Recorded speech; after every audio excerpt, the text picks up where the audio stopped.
Welcome, friends. In today's office hours, I'm going to answer some questions about toxic and difficult coworkers, along with some more general questions, and give you 3 pieces of advice on how to handle things. If you're new to the channel, welcome. My name is Steve, and I am, for at least another week at the time of this shoot, a principal software engineer at Amazon. On this channel, we take a structured and engineering approach to your life and career. Think of me as your own principal engineer if you don't have one at work that you can talk to. If you'd like more of this type of content, make sure to subscribe to my email newsletter, or if you want to chat, join my Discord. If you've got a question that you'd like to ask me, leave it in the comment section below, and I'll get to it in the next video. If you're wondering why I'm wearing this obnoxious hat, no, I didn't go to Michigan. The reason is that I lost a bet with my buddy Kevin Naughton, a fellow YouTuber and Michigan alum. My team, Washington, lost to his team for the national championship for college football. So, to fulfill my side of the bet, thanks for this hat and go blue. Shaidaro asks, how do you deal or work with people who like to hide things and even lie just to get what they want? Toxic coworkers come in many shapes and sizes. Before I get into my first point, let me give you a word of warning. It may be really frustrating to see others lie and get away with it. Steve, this guy is lying and cheating, and he's getting ahead because others aren't seeing it. But people that have a reputation for lying and other toxic behaviors like backstabbing are going to limit, in the long run, their career growth. For folks that are lying, hiding information, saying one thing and doing another, it might work for them once, twice, or even more. As a tactic, you may be able to win a couple of battles this way. But here's the thing about your reputation. It takes a long time to build, but you can lose it really quickly. So as a tactic, it may be a winning one, but as a strategy, it's a terrible one. One day, they will be caught in their lie, and their reputation is going to immediately plummet. When that happens, you're not going to be selected for that juicy project, and come your annual review time, much less a promotion push, things aren't going to be pretty. And so that's my first point. Don't stoop to the level of toxic coworkers, no matter how tempting it may be. It's just not a winning strategy for your life and career. Your career is going to last decades. Don't engage in tactics that don't win in the long run. So when you notice this behavior, you should take a breath, try not to get triggered, and let time take care of it. Don't take the bait. Hope that helps.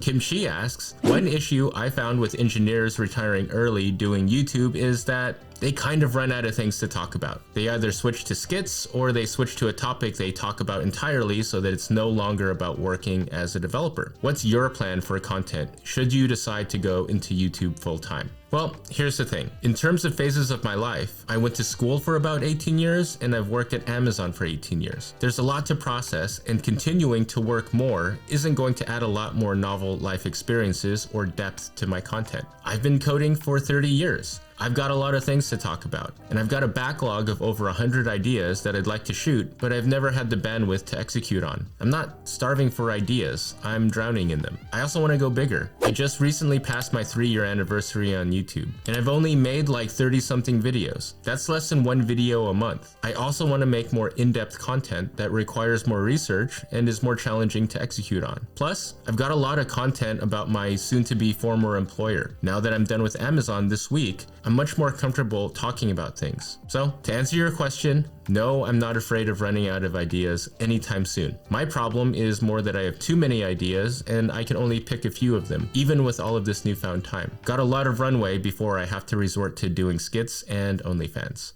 Aaron Sorokoko asks, is there a point where technical ability is no longer the bottleneck? Great question. I'm assuming you're referring to your career and career bottlenecks, not to projects. So a bottleneck is the thing that's holding everything back. If it's traffic, the bottleneck is the accident that everybody has to slow down for. Now here's the thing about bottlenecks. There's only ever one bottleneck. People are constantly jumping ahead, anticipating the secondary and tertiary bottlenecks when they should be focused on what's in front of them. When you first start in software development or at a new company, it's likely that technical ability or tribal knowledge will be your bottleneck. But when you spend some time on a team, you'll pick up that stack and learn that knowledge. And the next bottleneck is likely to be technical. This phase can last several years. What I found though is that as you get higher and higher in your career, somewhere around senior engineer, the bottleneck is sometimes tech, but oftentimes it'll be behavior that starts to be the thing holding people back in their careers. I've seen things like written and verbal communication holding people back. People neglect to cultivate a good reputation. They don't root cause issues. They don't mentor people or up-level those around them. So to answer your question, no, there's not a point where technical ability stops becoming the bottleneck, but so many other things other than tech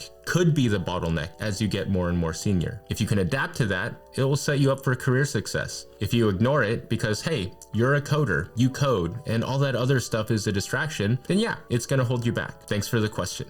Adrian Naps asks, from the perspective of an engineer, what makes a great product or project manager? A product manager is someone that works closely with the tech team to define what the heck we're going to build. I think a good product manager knows what problems they want to solve for customers, but is agnostic, or at least flexible on how those problems are solved technically. When working with the tech team, good PMs provide enough context to understand the problem and can easily communicate the why. I've seen too many product managers that neglect describing the customer problem to devs and instead bring solutions to the team, like specifying exactly how the software should be written. The problem with that approach is that software can have a lot of subtle behaviors, limitations, and constraints that make simple technical solutions unworkable. What ends up happening is that developers will try to educate product managers on the situation, and then it'll seem like developers are being uncooperative when they say that that's not going to work. When product asks how we can alter the solution to work, devs can't really make suggestions because they don't understand the problem that they're trying to solve. So if you're a product manager, make sure to write requirements in the form of, I'd like the system to do X so that customers can do Y. That context is super helpful when dealing with big, complicated software. If you're a dev, make sure you're clear on what the product managers want and don't take their solution at face value.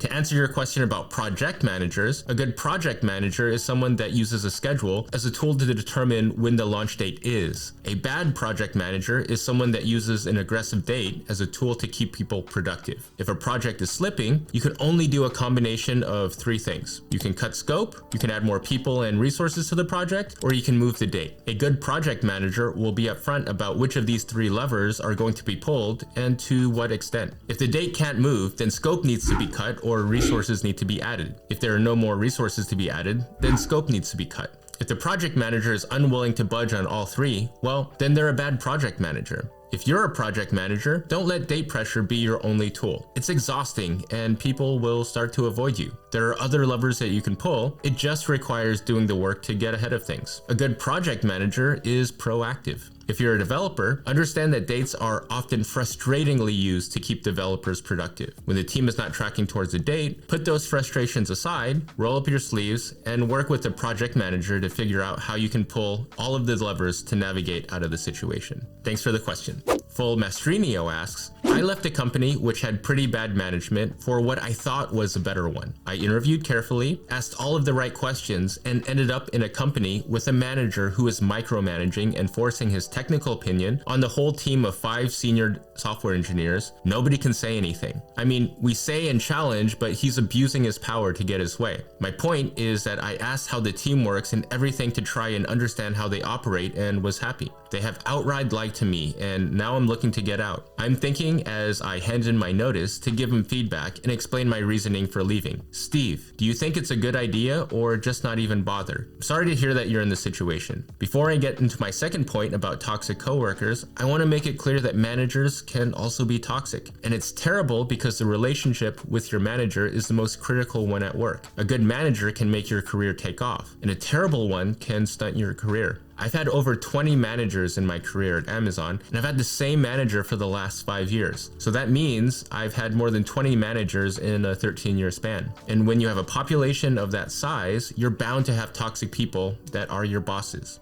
It's happened to me. You may not have as many managers as I did over the course of your career, but you are likely to have several, and so you need to be on the lookout. It looks like you did as best as you could to interview your manager before you joined. That's really important. Interviews need to be a two-way street, and people often don't realize that because, especially in today's job market and the focus of finding any job, that you need to also interview them. But even if you take amazing care to make sure that you have a good manager, it might not work out. And so here we are. In a previous office hours, a viewer had a question about how to manage a new manager that had just transferred into the team that was exhibiting toxic behavior. I told him the same thing that I'll tell you right now, which is my second point. A toxic coworker is not likely to change their behavior. A tiger doesn't change its stripes.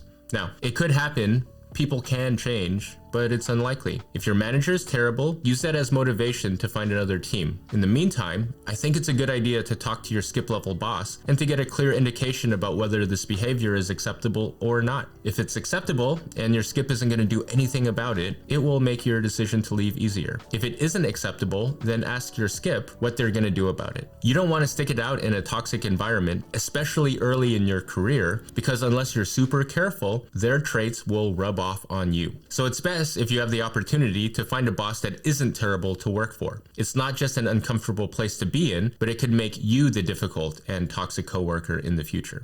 D. Zeus asks, as a senior solution architect, band 9, in a major tech firm, I manage a portfolio of Fortune 100 clients, solving a wide array of challenges without tech stack constraints. The demand of this role has been wearing on me for the past couple of years. I'm contemplating handing in 2-week notice to seek a less taxing position. I'd appreciate any advice that you could offer. Sounds like you've been grinding for a couple of years now, and you're realizing that your workload and work-life balance aren't sustainable. When evaluating solutions, you need to keep that concept in mind. Sustainability. What you don't want are quick fixes that fade away. You've probably noticed that the effects of taking time off or a vacation don't last very long. That's because time off is a quick fix. The solution to burnout isn't no work. The solution is to find the right balance and work that is sustainable. So before you put in your notice, I would recommend talking to your manager and sharing that your current workload is unsustainable. If they know that it is, but nothing changes, then I'd recommend putting in your 2-week notice. Otherwise, they might be able to work with you and to take away the most taxing aspects of your job. I think that you might like where you work based on how you worded your question, other than the fact that it's kind of burning you out. So I think that it makes sense to take some cycles to try to save it, if that's possible. If you do decide to leave, make sure that you aren't trading one problem for another one. When it comes to interviews and offers, remember, interviewing is a two-way street. They get something valuable, a capable employee with deep experience, and you get a place that pays you decently and where the workload is sustainable. These positions exist, you just need to find them. Hope that helps. Good luck. Kyan asks, your company just went through a recent merge. You survived the cut due to beating your KPIs and high performance, and were sent to another team with members from another merged company. You like everyone in your team, things are great, but you feel super sad about your coworkers that were laid off, and you're having a hard time concentrating at work, and are worried that you might be included in the next round of layoffs. I'm sorry to hear about the layoffs at your company. You are probably friends with many of them, and losing your job is a very difficult thing to go through. I'll leave you with 2 things. First, unless there's a cleaver layoff where the entire unit is eliminated, high performers are the ones that people keep. You noticed it yourself. You got saved because you beat your KPIs. Well, what does that mean? Keep on being a high performer. You can control that. You can't control the economy or the economics of your company directly. It stinks your former coworkers had to go through all this, but think about it this way. Layoffs are usually the last resort. They were let go so that the company could survive and so that you could still have a job. Don't waste their sacrifice. That would just make the situation even worse. The second thing is that whenever there are layoffs or reorganizations, that uncovers opportunity if people are looking for it. If people are let go, there's more scope. With a merger, the idea is that you can consolidate redundant operations. So there's probably a lot of projects to realize those savings. These projects need leaders. I think of layoffs and reorgs as earthquakes. They're sudden, cause a lot of damage, and things aren't ever really the same ever again. But they also represent the start of a rebuilding stage. See if you can't transform a tragedy into something positive. Hope that helps.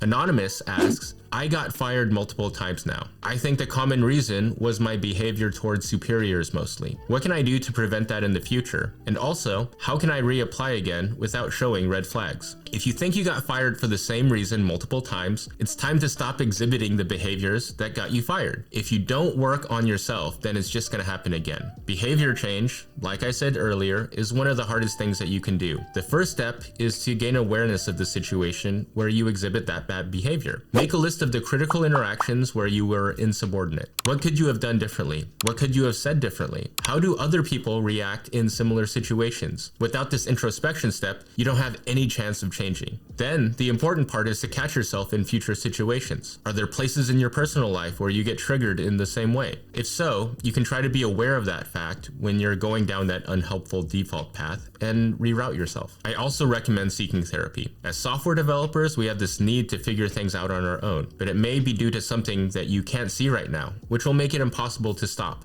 I've seen therapists for many years in my life, and they've helped me immensely. Once you've root caused your issues, you are free to reapply to the company. I'd make it clear that you've taken concrete steps to address what caused you to get let go, and that it's unlikely to happen again because of all of the work that you've put in. If you don't change anything, it's just going to happen again. And that's not useful. I hope you get the help that you need. I've got a 3-part question from Mr. Truskawa. He asks, how do you cope with corporate talking if you'd rather just be straightforward? I'm just tired of all this artificial excitement in every meeting. Saying what I think has sometimes led me to bonus one-on-ones with managers though. I know that the fake excitement of corporate speak can get really annoying, but you don't get a talking to from your managers for being straightforward. You get a talking to because you aren't being helpful. Probably because you've countered fake optimism with pessimism. Look, you're a professional. Even if things can get a bit annoying, you have to take the edge off. Instead of being pessimistic, a professional is realistic. So suppose someone says, we're navigating challenges in our project, but I think we're still on track. By re-strategizing and pooling our expertise, we're confident of overcoming these hurdles and surpassing our goals. That's really corporate and really annoying. One way to respond is that you could say something like, everything is going wrong with this project. The specs are a mess. Deadlines are impossible, and the code is an absolute disaster. It's like we're just setting ourselves up to fail, and it's really frustrating. Everything that was said is true. You may think that because it's all true that you're being straightforward, but it's not useful, and it's definitely not professional. Instead, you can say the same thing, but take the edge off. Hey, I think that we should take the obstacles to the project seriously. We're encountering several challenges with the project, including misaligned specifications, some spaghetti code, and tight deadlines. Let's talk about how to overcome these issues before we pat ourselves on the back. You're saying the same things, surfacing the same issues, but this way you won't get an unwanted one-on-one with your manager about being immature. What do you think about mergers/acquisition of IT companies? Do you think that working in a company that's being acquired creates some possibilities, or would you rather suggest running away? Like I said in the previous question, mergers and acquisitions aren't all bad necessarily, because there may be some new scope that could be good for you and give you an opportunity to take a bigger role and to grow. But what I didn't say was that sometimes mergers and acquisitions and reorgs are bad. You'll know they're bad when people leave, nobody seems to know what they're doing, and the chaos increases over time instead of decreasing. If it feels like you're in a sinking ship, you have 2 options. You can try to wait it out, hoping at some point it'll stabilize, or you can jump ship. So to answer your question, when reorgs happen, make sure to at least stay until the earthquakes and subsequent aftershocks end, and then assess. Every reorg that I've been a part of has some new opportunities appear, but it isn't guaranteed. If it never stabilizes, it's probably a good time to brush off your resume and to start preparing for interviews. You need to make sure though that before you leave, you're looking at things correctly. There might be a big opportunity during the rebuilding phase that may never occur naturally otherwise. Don't just leave because everybody else is. If the thing holding you back for promotion, for instance, is more scope, reorgs and layoffs may be the perfect opportunity if you're open to it and are looking for things the right way.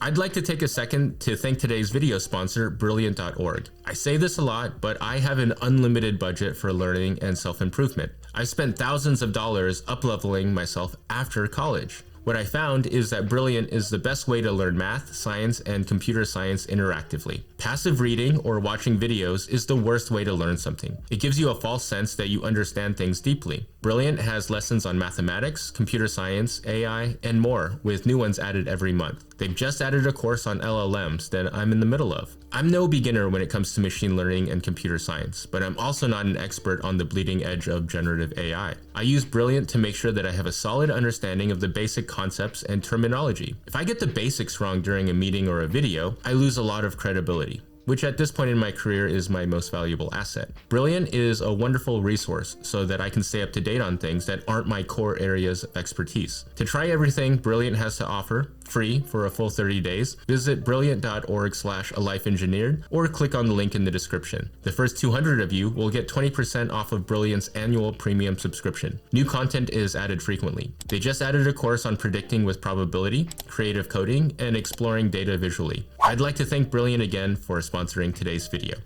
I'm trying to get promoted to staff level. You're supposed to be an exquisite individual contributor, but with strong team spirit. As I'm very knowledgeable and experienced, I have a hard time supporting less experienced teammates. It requires a lot of patience. It's also hard to determine if your coworkers are just dummies and what to expect from them on what level. How do you manage that without hurting anyone's feelings? The promotion to staff level is really hard, as you pointed out. You have to be really good as an IC and you have to grow others. That's hard. But before I answer your question and get into my last point, let's talk about your language. Look, your coworkers are people. You shouldn't call them dummies. Getting past a software engineering interview and getting hired is one of the hardest things to do. They just don't have the knowledge and know-how you have.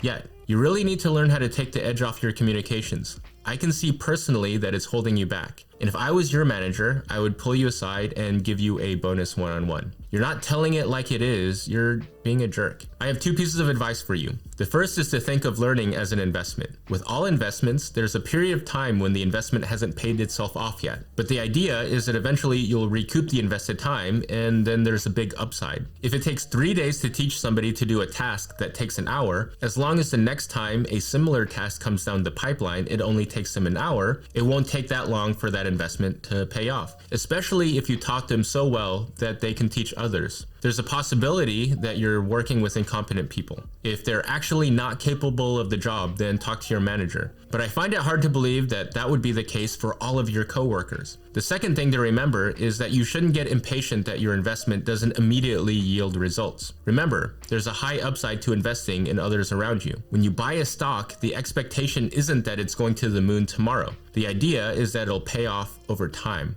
The reason that growing others is a criterion for getting to the next level is because you're scaling yourself and being a force multiplier. You're literally making copies of yourself. If you do this for some amount of time, the investment's going to pay off, and it's going to pay off in many multiples. So if you find that helping others isn't yielding good results over time, maybe you need to inspect your teaching ability. What I found to be effective when growing others is to not teach them specific tasks, but to show them how to solve a more generalized version of the problem, and to teach them how to get the answers that they need for different variations. Basically, you need to teach them how to be you. Suppose you teach them how to do a task, but there's a slightly different version of that task that comes in and they still need your help. What I'd say is that you need to up-level your teaching ability. So make sure that when you're training others, you do a good job. It's just as challenging to be a good guide as it is to be a good engineer. Which brings me to my last point. You need to make sure that you aren't the toxic person at work. It's really easy to treat yourself as the hero of your work story and to treat others that aren't aligned with you or get in your way as the villains. But the world doesn't reduce to that. There are no real good guys and bad guys. Because if you take that perspective of others with that mindset, it may turn out that you are the villain.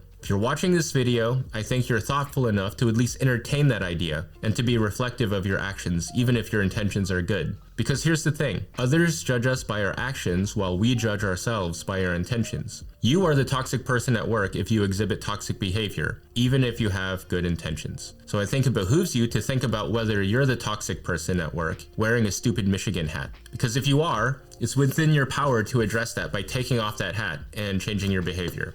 If you enjoyed today's office hours, here's a link to my previous session where I go in depth about whether you should stay in your team or leave. It's a tough decision with a lot of variables.